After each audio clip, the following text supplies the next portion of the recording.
it's really what I spoke to at the top of the call was it's really the orchestration and the coordination of disparate teams and a very complex sale. And so it's really making sure that our account executives who are truly the quarterback of the deal, that they are bringing everyone along the ride as we're closing deals that can be 12, 18-month deal cycles. GTM AI podcast with Jonathan Moss and Coach K, where you get the latest with AI and GTM today. GTM AI podcast with Jonathan Moss and Coach K. Tune in now, don't delay. Catch the future. Coach K, this is yet another episode of the 2026 season of the GTM AI podcast. I am excited to have a couple of people here who are obviously customers of Momentum. I taught a class that Colin went through a sales assembly about AI strategy, which is a lot of fun. We got to feature Evan, who was one of our winners of the Momentum GTM AI Awards, which I loved having you featured. So I'm so excited to have the GTM operations leaders here from Socure, Mr. Colin Gerber and Mr. Evan Morgan. How are you both? Good to see you. Doing well. Nice rainy day in San Francisco. Yeah, man. Good. You in San Francisco, Evan? Yep, both of us are located just a couple of blocks away from each other in San Francisco. I love it. I'm so glad to have you both. You're famous in your own ways, and it's just nice to have you both at the same time. And nothing but respect for the Socure team. What you guys are doing is pretty cool. So before we get into it, I know people like to get to know you a little bit more. So I'll start with you, Evan, and then we'll go to you, Colin. Yep. Evan, tell me about you. What is the non-resume version of who the heck is Evan Morgan? Tell me about you. Yeah, like I said, we live in San Francisco, have a wife, 2-year-old son. I'm active soccer player, went to Stanford, played soccer there, and continue to just stay active in the soccer community and just be as active as possible and enjoy the outdoors here in California.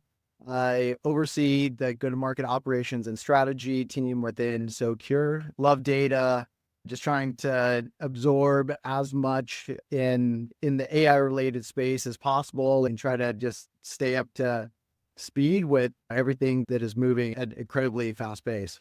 Love it, man. Yeah, I love it. I can't remember who nominated, because you got nominated several times, but everyone who nominated you was saying how much you like to. The whole point of the awards was to focus on people who actually get crap done, but also have a strategic mind. It's that balance between strategy and execution. And anyways, your nominations were all very, you would probably say flattering, but I was like, it was really cool to see what people are saying about you. So we had to pick you as as the winners. It was pretty cool to see. Awesome. Love to hear it. Yeah, really appreciate the honor too. Yeah, and of course, it was our pleasure to do it. Colin, your turn, my man. Give us a scoop. Yeah, I'll spare you the 15 years of revenue operations, sales operations resume. Not sure how I got to where I am, but I'm here today. But yeah, so I'm Colin Gerber, leading revenue operations at Socure. I've been here about 4 years. A little about myself. I've been in San Francisco probably about 17 years now. I'm a Bay Area native from Santa Cruz originally. Nice. Went to school just right down the coast in Santa Barbara. I actually ran track and field for them in college. Unfortunately, I don't run that much anymore, but a lot of my hobbies still involve outdoors and being active. You can ask Evan. I will find any excuse to bring in a movie reference or movie quote and anything, usually above people's heads, but I tend to do it and weave it into my everyday life. But yeah, besides that, I live here with my wife. I have a 3-year-old Maine Coon tabby cat. He's about 17 pounds. His name's Jiggles, and he's the best. And hopefully going skiing. And now that we're getting all this rain, so hopefully going skiing next week. That's awesome. I'm also an avid movie quote fan, so I'll be disappointed if there's not at least a few quotes dropped in this episode or not. So don't let me down. What's your movie of choice? You do like action, horror? Like, what's your things you quote that people don't get? I go all over the board. I've been doing some fairly obscure ones lately, but usually if there's a movie where it took place in San Francisco, that's usually good for me to latch onto. I'd say generally, like, we probably go back to the frat pack movies. I'll be doing a lot of like old school, I love you, man, that kind of stuff, like weaving that stuff in there. It just depends. What about you watch What's Up Doc with Barbara Streisand? No. Oh, you got to watch it. It's in San Francisco. It's an old comedy. It's hilarious. Okay. You got to watch that. You can start quoting it. You'll love it. Yeah. I was thinking more like Bullet, Dirty Harry, yours, ours, and mine, stuff like that. That's usually where I tend to shade. Actually, I have a really good story one time, probably about 10 years ago. I lived in the North Point neighborhood of San Francisco, and my wife had never seen the movie Escape from Alcatraz with Clint Eastwood. So essentially we were watching and we had a view of Alcatraz. And when we were watching the movie, at one point, the fog formed comes on the movie. And then right after that, the fog horn came on outside, and then there was fog rolling across Alcatraz. I was like, this is probably going to be the coolest viewing of this movie you will ever have. It was like very meta, very like real. That's awesome. That it happened in the movie, and it happened directly right after that outside the window. I love it. Bullet is one of my dad's favorite movies of all time, is that movie. Like, I remember him watching that over and over again. So that's pretty freaking cool. Yeah. And then it's the only time you ever see a 67 fastback losing about 7 hubcaps in a car chase. I love it. Tell me this, and you both can answer this one. So if someone stays for the entire podcast, what can they expect to get out of this? And Colin, I'll start with you this time. What can they expect to get? Yeah, we're probably going to try to cram a lot in there, but the main thing I'd like to say is, once again, there's a lot of tools out there. It's just a matter of picking the tools you can index on, and we want to just build on top of it and just make everything talk to each other and work together in a lot more concise, coherent fashion to make people's jobs easier. Love it. What do you think, Evan? What'd you add? They watched this whole episode. What's someone going to get? Yeah, it really is just around orchestration. We have an incredibly complex deal that our average deal size is 600, 700K. And so it's really coordinating a whole account team, AE, solution consultants, our executives are incredibly involved in all the deals. And so we just need to bring them all, centralize all these disparate conversations into one conversation. So anyone who is going to have an executive bridge conversation, talk with an executive, or even a very technical conversation, everyone have the information that they need, and go through some of the tools that we use to orchestrate all that. I love it. And today I know you're going to talk about Glean. You're obviously going to talk about some momentum, which is awesome. But for those who don't know, tell me about Socure. Like, how do you describe Socure to someone, and what does Socure do, so they can give context to what your team does? Yeah, absolutely. Really Socure, we are an identity platform, or IDV, identity verification. So anything digital identity, persistent identity. So this is just not point within one bank or say one e-commerce website, but essentially creating a graph or web of you are who you say you are across an entire network. Solutions are modular based. So basically what we call enrichments or signal based. So verifying your identity through phone, email address, document, SSN, your actual device, the device fingerprinting. So really creating that low friction identity verification in the digital world. That's what Socure does. And it really is a full platform. And we sell our product in a number of use cases, number of verticals, number of segments, but really workflow based, essentially to just root out fraud and ensure that consumers are not only who they say they are, but people aren't taking their identity and doing things they shouldn't be doing. I just saw this tweet the other day about how crazy some of the avatars are getting and the potential of this whole digital identity things. Like, I think what you guys do is so vitally important because of all the crap that can happen, especially in the AI world. So yeah, and that's actually really specific and something Evan and I just came back from our sales kickoff last week. There was a lot of intensive product and use case training, a lot of it around our DocV or DocV of liveness, and that actually is to combat things like the deep fakes and things like injection attacks. Essentially, like, we have some really cool stuff coming out. On one of our demos that we just had released is basically a selfie age predictor, and I'd have to say I've tried it out. Just take a picture of your face, it can tell you what your age is. And this is something for age assurance for like age restricted goods, there's a lot of legislation coming down for that. So that is going to be a really key use case for us and a key host of verticals or companies we're going to be trying to sell into in FY26. That's really cool, actually. One part of me is, I wonder if I could trick your AI if I put some makeup on or do some of my shadows or something, see if I could make it up and trick it. But you know. Yeah, I have a coworker and we were on a one-on-one and I was like, hey, did you try it out? And she did. And her lighting was like not super great. And she did it. And she was much older than she was. But then she wanted to let me know that she tried it out an hour later with better lighting. It was like pitch black in her office. Right. And she did it, and she thought it was correct now. I'm like, yeah, they probably don't have quite the thing figured out there with all the lighting. Actually predicting your age if there's like weird shadows on your face. That's funny. Of course she'd have to go back. Like, I promise, I'm younger, I promise. Yeah. It was off by 6 years at first. She's, no, that's not right.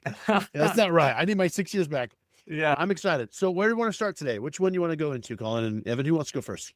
What do we got? I'd say, Evan, why don't you go through the ones that you talked to at the top before we jumped on, and then I can go into my couple once we have some time for that. Yeah, Corey. Not just because I was honored by momentum, but I'll go through some of the momentum-specific use cases. Well, if we have to, I guess we can do that.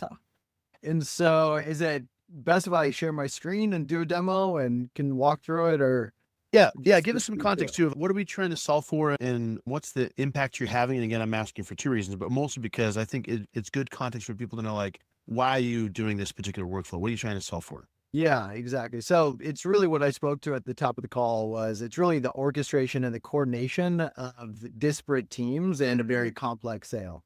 And so it's really making sure that our account executives who are truly the quarterback of the deal, that they are bringing everyone along the ride as we're closing deals that can be 12, 18-month deal cycles. And Yeah. there's proof of concepts that we're doing and very involved like technical teams from our solution consultants and data science. We have a pre-deal our kind of pre-sales data science team. We have a post-sales data science team. And so really bringing everyone together for the ride. And so what we do is Momentum is that orchestration layer for us. And so we're a Clary shop. We use Clary forecasting, Clary Copilot, and that should be on every single one of our calls with an account. And then we basically pull that data and that full transcript, run it through Momentum, and then we push really a call summary to the specific internal account Slack channels. Right. Example of one right now is we're doing one with NetSpend, might be one of our accounts. And so really there's a technical conversation that might be happening with the technical team in the morning. In the afternoon, the AE is touching with the economic buyer. Tomorrow, our executive might be having a touch point with their executive team. And so all of those conversations are going to be recorded and then fed into this one account channel. We're summarizing the deal. We're summarizing who was on the call. What were the key discussion topics? Were there any risks that were raised? And then through all of that, we're raising specific signals. Were there any product concerns that we need to then push information to our product team? Right. Billing exceptions that we push to our billing team. So again, just making sure everyone's informed with what's going on within an account. Love it. Anything you're okay to share with us visually? Yeah. So I'll pop open. So it's just our Slack channel. So here's an internal account Slack channel. You can see how many we have. And these are just the ones that I'm active within. And so we're pushing calls that are being recorded by Clary and then fully analyzed. And here we basically will pull out what is the summary from the call, just a brief summary, and then a more comprehensive call summary. What's the quick recap, any next steps, who are the key players involved? And then we're also a MedPick shop. So we're pre-populating all of that MedPick information, pushing it back. We're creating automated or suggested email follow-ups based on who was involved in two specific recipients. This is just one example of pushing all this into the account Slack channel. Again, just very active engagement within this and across all these internal channels.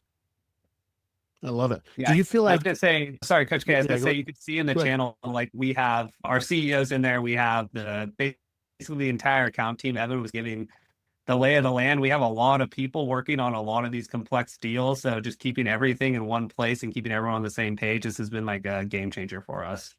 I'm gonna 47 people within this one channel. I'm going to ask questions because this is what I would ask if it wasn't Momentum. So please just forgive me, but I'm going to do this as objectively as I can. What's the difference between what you were doing before versus now with communication? What was the process before to keep everyone in tab? I'm genuinely asking, what's the difference? Yeah. So a lot of it was just manual entry. We relied on the actual attendees, the AE, the SE to be taking notes and then summarize all that, put it into a Slack channel or just pass it along via email. So oftentimes that information was just completely siloed, or that note-taking manual entry was being done, but it would take 2 days to actually get into the right channels. And with all this, one of the great things is just the ability to ask Momentum directly within the thread follow-up questions. And that's exactly what a lot of our executives do, is they will then ping the Slack Momentum channel, the Momentum bot, and it will provide second, third order questions or answers to their questions that they have. Yeah. Do you feel like, because these are a lot of channels, because I know it could be very noisy, but of course you're in RevOps. I'm the same way. I get added every channel, so I see everything. But like the reps only see what they're associated with or want to be associated with. I'm curious, like from Clary's, they came to the market with a forecasting product. They have their own algorithms and its own stuff. Have you seen a shift in the forecasting of Clary when you have all this data being now populated by momentum impact on the Clary? Tell me about how's that go between each other?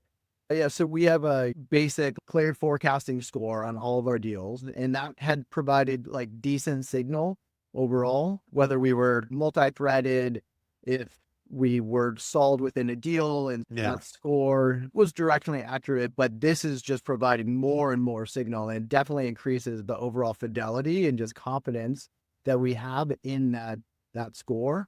And it's just like driven adoption too, that before we had Yeah. low adoption of people actually using Clary Copilot, and now it's just mandated because one, our executive team there, it's a top down and bottom up. So top down, they're enforcing it because they want to get all this information in place, but bottoms up because the reps actually see a lot of the benefits of not having to manually enter Oh, no. all the metric information. And so it can allow them to spend more time actually doing the sale, not being Yeah, really cool.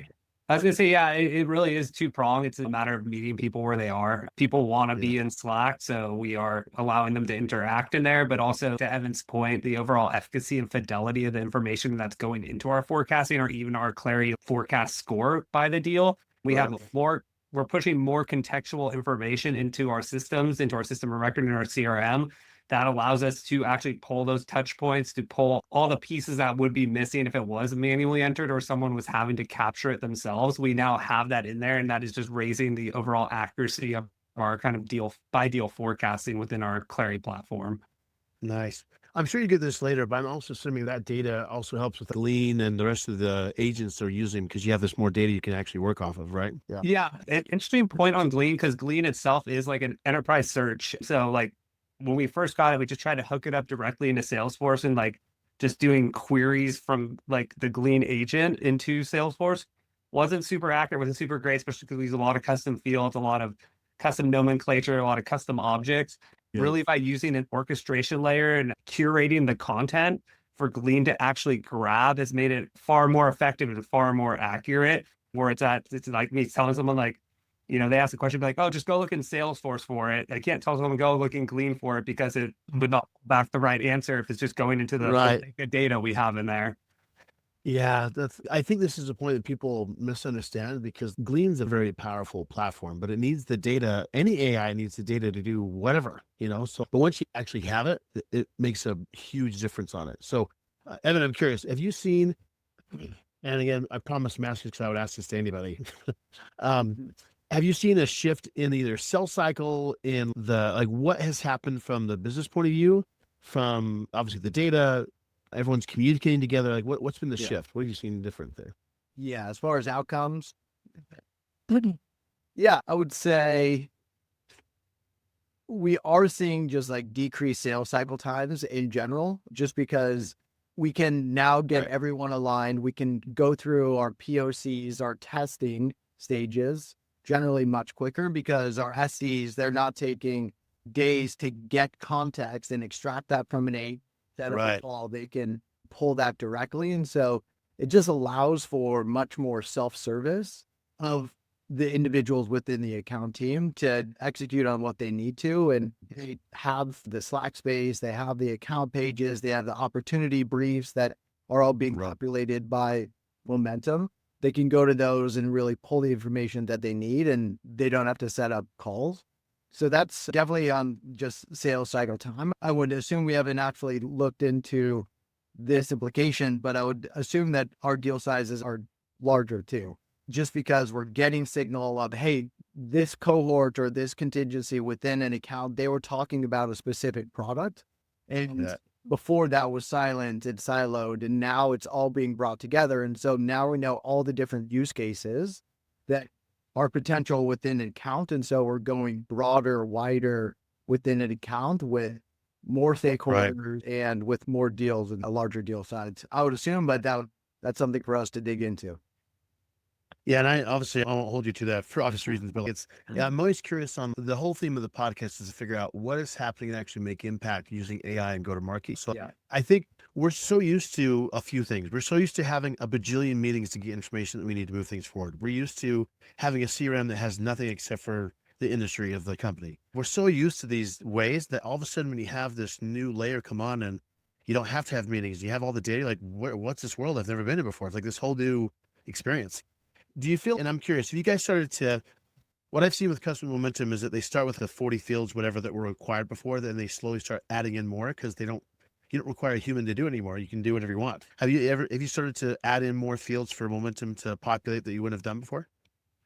Within Salesforce specifically, Yeah, with Salesforce. Yeah. I think it's a fine balance between, I think when AI does great things, but you also have the potential to just add so much noise to the system. And so I think we've Yep. been very intentional and purposeful about, hey, let's not add just a bunch of fields that could be populated because it can Mm. pull from the transcripts, but is it actually going to add value? So we have added a few specific fields, things around churn or deal losses. So and we still mandate that a rep fills out a churn reason and a deal loss reason, but we're Yeah. also now using momentum to populate a specific based off of all these conversations and based off of what the rep said is the actual churn reason.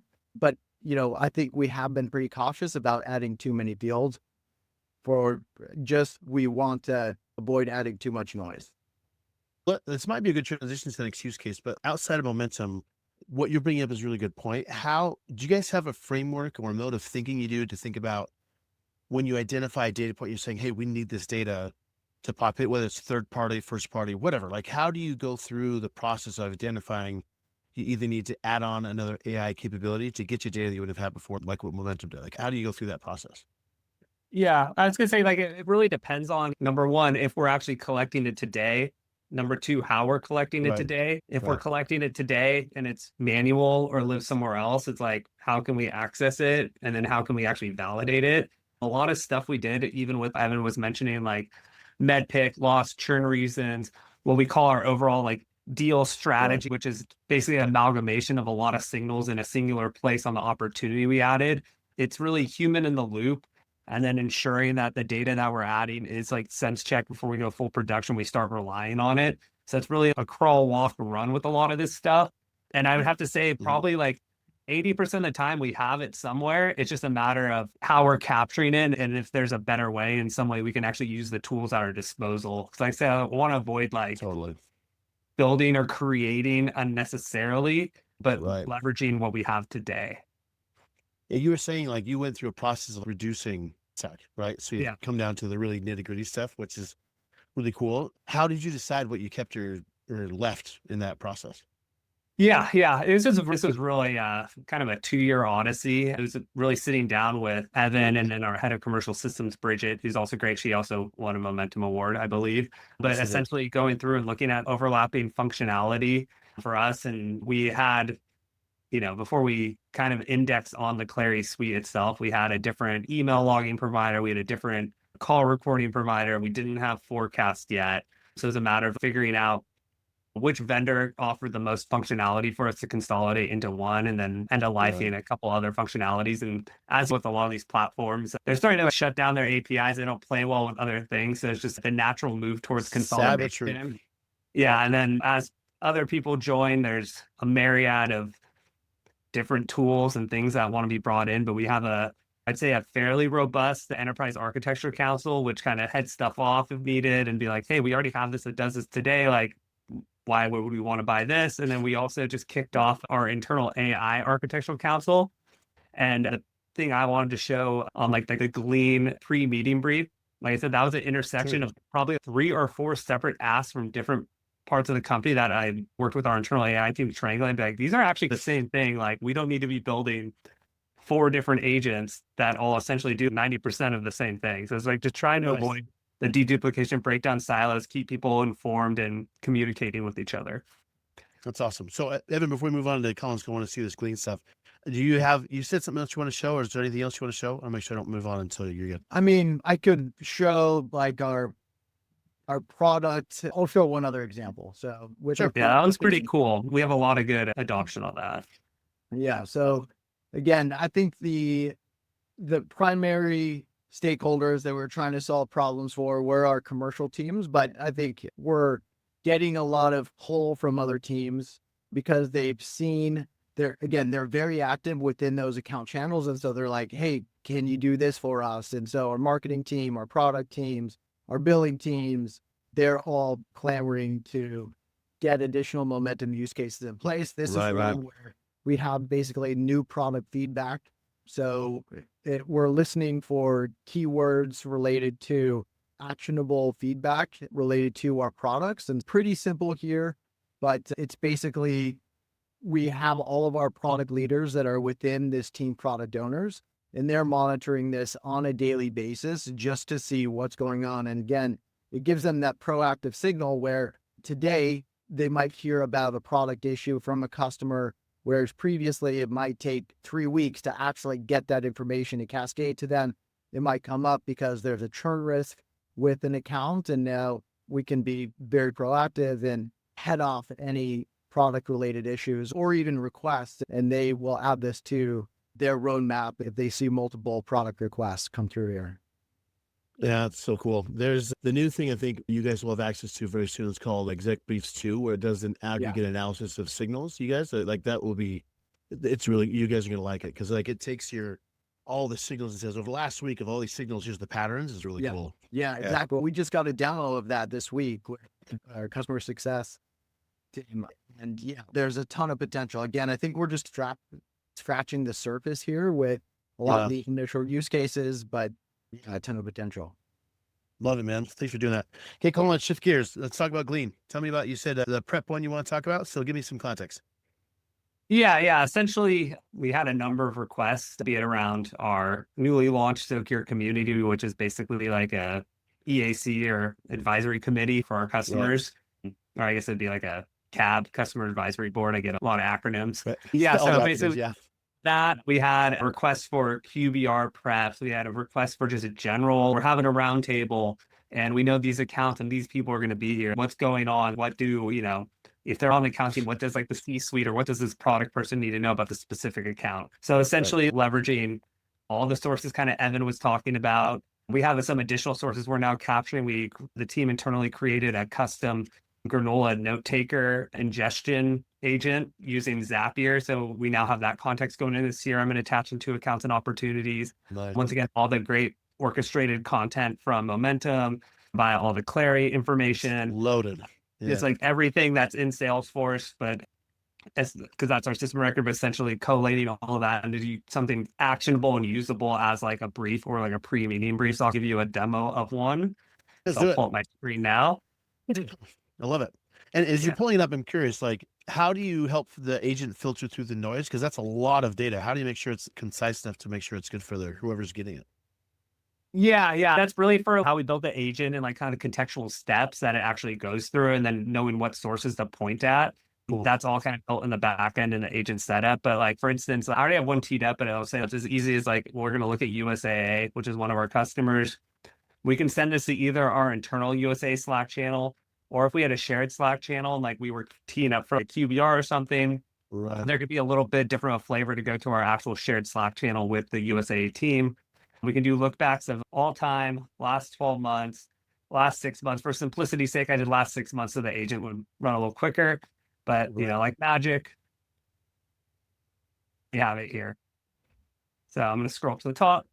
And essentially, this is the output of our USA brief describing the executive relationship, current status, recent major wins. So this is mostly opportunity based and use case based, describing what we have sold, what we have solved for them in the last 6 months, any kind of like risks potentially. This is calling out something about an RFP. There was that AWS outage, which affected a lot of people, not just us, but that was called out as a risk. There are any upcoming meetings, any deals in flight with the customer. This would be recent feedbacks. This would be anything product feedback, anything from the weekly briefs. This is from Clary and Momentum. So this once again is that aggregated, orchestrated content. We have a stakeholder map, name, role, responsibilities. This is derived from the contact object, emails, etc. Do Yeah. you guys use Clay for this? ZoomInfo? What do you use to enrich this for the context? So all the contacts generally are either data loaded or uploaded by the rep themselves. We then do ZoomInfo for the actual general enrichment for title, all that stuff, and just keep it up to date. We may be like exploring some other more agentic solutions, but that's what we use right now. We have generally pretty good coverage based on the types of customers we're selling into. Gets a little spotty in the public sector, but generally for enterprise companies, it's pretty good. Yeah. Cool. And then we have our internal stakeholder group. As Evan mentioned, there are a lot of people involved with the account, but we have our solution consultant who's quarterbacking this one, CSM. We had an interim CSM, solution pre-sales solutions consultant. The head of the pods were divided up into 10 GTM verticalized pods, CEO, post-sales SC, and then data science and Eng is just as needed. It's not specific one noted. Just topics for discussion. Like I said, this is applicable for QBRs, roundtables, customer events. Anytime we're going to be speaking with them, these are top of mind things that are either products, use cases we want to explore with them, product feature functionality. Any feedback that we managed to glean from them recently, no pun intended, any risks or dependencies with the current solutions in flight or opportunities in flight, any recommended kind of meeting goals, some tailored talking points, and then our appendix of all like the documents referenced. That's cool. All the backups. Yeah, this is all the That's backups. really cool. Yeah, this is all specific opportunities, specific Slack threads, referencing a few documents, and then yeah, that's what we can do at a click of a button for any one of our accounts. Crazy. So what you basically said was, you said before you had 4 teams come with kind of the same questions. You formulated that 7-section response based off of everyone saying, I do this and I do that, and all the other shenanigans. Yeah. Essentially, they were all, like I said, like about 90% the same of what kind of context they were looking for. They wanted to know like what deals were in flight, what was the account map, or who are the stakeholders, what are product discussions that have been taking place, what are maybe feature requests or risks, like marketing, product, sales, executive. They all had very similar asks. And then once again, this is like the V2 of this one, but this is the current output and what we've been beginning to deploy. This one's specifically for our, what we're calling our product roadshow, where every year in Q1, our executives across commercial and product go out to our customers and review our roadmap specifically pertaining to that customer on site. And it's good to have all this context going into the meeting. Yeah, like I think it's funny because we were talking about the OR matrix, optimize, amplify, or reinvent. And it's crazy how even the simplest of things, because what you just showed me, theoretically, it's not that hard, but having a system do that automatically with all those sources is incredibly difficult for a human to do. You know what I mean? Oh, yeah. Automatically. Like, it's just crazy. It's not that hard of a use case to explain. Be like, that's so awesome to have such a vast amount of data and just a concise report. It's so cool. I love it. Yeah. And that's why I said we're between a little bit of O and A. I'd say this is between O and A for us. Yeah. As far as like a use case. Yeah, I love it. Let me ask you this, and you guys okay for 5-ish more minutes? Okay. You guys? Okay. Colin, I'll start with you and then I'll go to you, Evan. Over 26, as you're looking at your own tech stack and you're thinking about, okay, how do we continue down the process of accelerating the impact of AI in go-to-market? And I don't necessarily want you to hear about tools, but more like, what are you looking forward to creating, developing, either as a functionality or like the strategy? What are you looking forward to happen over the next 6 to 12 months? Yeah, I'd say like really for us, and this is something like Evan and I talked about the other day when we were really setting like our H1 26 OKRs. I really put things in 2 buckets right now. We want to continue forward with innovation. And for me, that innovation actually means like continuing to meet people where they are. We want to make stuff more self-service, a little more democratized. Like, we don't want people spending their time building agents, but we want agents and functionality that are useful and repeatable for people to use, like things that actually enrich the rest of our tooling, like pulling out that agent right now, like that context, like they do it one time and it goes into our CRM. It just bolsters our model for anything else we build in the future. So that's really like one piece of it. The second piece of it is, I would say, general evangelism of the AI tech stack, as well as enablement and documentation of it, because we both may not be here or be available at some point, but want people to be able to know what we have, what it does, and how to use it. Yeah, I think doing that process too is like what actually helps you refine it. Cause then as soon as you write it down and identify, oh, we could do this here, we could do that here. And it helps you move through and accelerate a little bit, which is pretty cool. Evan, what'd you add? What would you add to what he said? Very thorough. Without parodying the exact same things. A lot of it is just like, how do we scale as the organization continues to scale? Colin mentioned before, we move from basically having 4 pods or 4 verticals to 10 verticals now. Wow. A lot of new reps. And how do we scale with all those reps by not necessarily hiring a bunch of new headcount on the RevOps side in order to support them? And how do we just make this as self-service as possible for them? And just simple, like you said, once you start documenting things, once you start creating videos for enablement, you start saying, hey, this took much longer than it should have. And through all of this, we want to just continue to pare down the noise and see how we can streamline processes in order to get people ramped as quickly as possible. How do you feel I was going to say, whole... Evan, Evan, really quick. The thing I'm most excited to see you create is our pricing and packaging agent for quoting. There you go. Yeah. A lot of questions, a lot of hand holding with all the new people coming on that we could probably cut down like 70% of it if we have that. Yeah. That's awesome. Basically have an agent that follows basic guidelines. And these are the guardrails in order of what a standard deal looks like. And instead of having reps to make quotes that are way off and us having to reject them 5 different times, tell them what's wrong, I think all of that can be done agentically. I love it. Again, it's such a simple use case, but so impactful because it wastes so much time. It's just crazy. Yeah. Let me ask you this. There's a lot of arguments around how all the things with AI agents are coming about. You guys are dealing with some massive deal sizes. You just said you're bringing on more reps. You're obviously hiring humans, so the jobs are not currently at stake. How do you think about this whole, when does AI start selling for you versus humans being amplified with AI? How do you feel about the whole conversation? I'll start with you, Evan.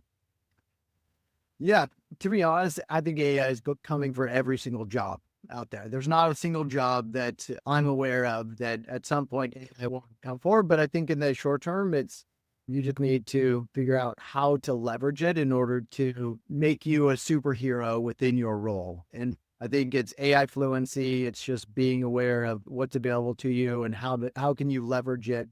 But I think AI is ultimately coming for every one of our jobs. It's just a matter of time. Let me ask you on the side then. What is happening right now that requires a human for a $600,000 deal?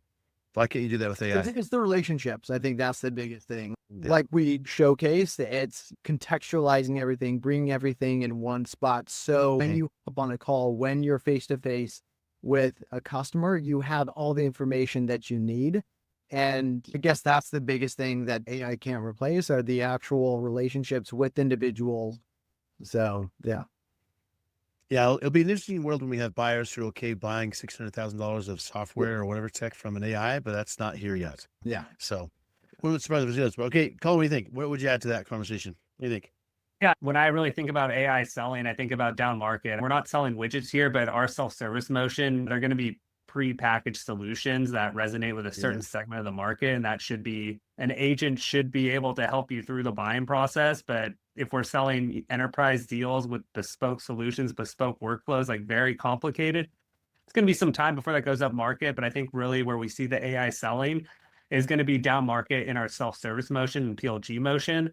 And once again, like that is more of what I consider like the widget selling or the pre-packaged solutions. And that's really where I see AI having a midterm impact from the enterprise standpoint. Not sure where that is on the horizon, but we'll probably be here quicker than we know. Yeah, I would agree. I think it's coming. I think it's going to really come down to choose your own journey more than anything else, because there are going to be humans that even if AI could do it, they'd still want to work with a human because that's their preference. So it's going to be an interesting future we're going to. Who knows where it's going to go, but yeah. You too. Thank you, Socure team. This is awesome. I'll make sure you guys okay if I attach your LinkedIn profiles to the show notes. Is that okay if I do that?